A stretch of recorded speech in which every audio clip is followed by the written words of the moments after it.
Hi, I set myself a challenge to see if I can make a radio-controlled snake, and this is the result.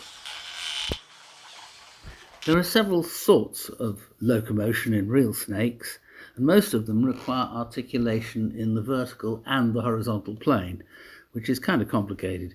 So I decided to stick with serpentine motion only, because that only requires articulation in the lateral horizontal direction.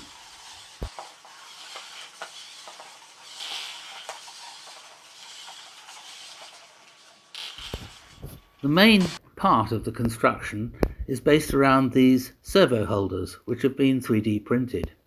They're articulated so that each one links to the next one in the chain like the carriages of a train, but the servos control the articulation in the horizontal plane.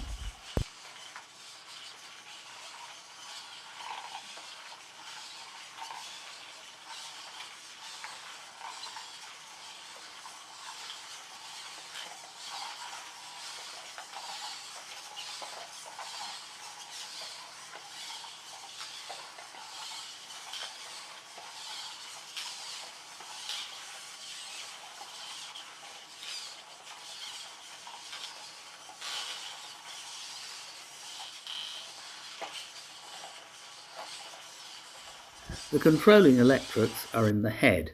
There's an RC receiver which sends a signal to a microprocessor, in this case a Picaxe, which controls the servos. The three channels control the steering of the snake, the speed that the wave proceeds down the back of the snake, and also the amplitude of the wave. You can see the effect of changing the speed and amplitude in this clip.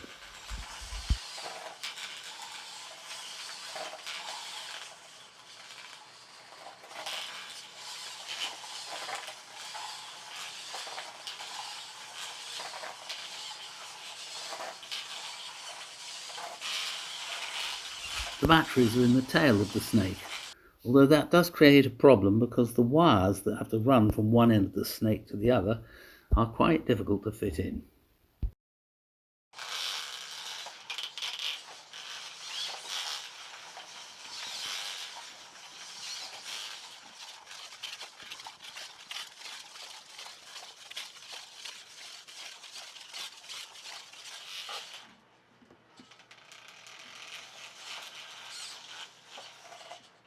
If you have enjoyed this video and you like models, gadgets and experiments of a scientific nature, please subscribe to my channel, Mark Waller 99, to see some of my other shed projects.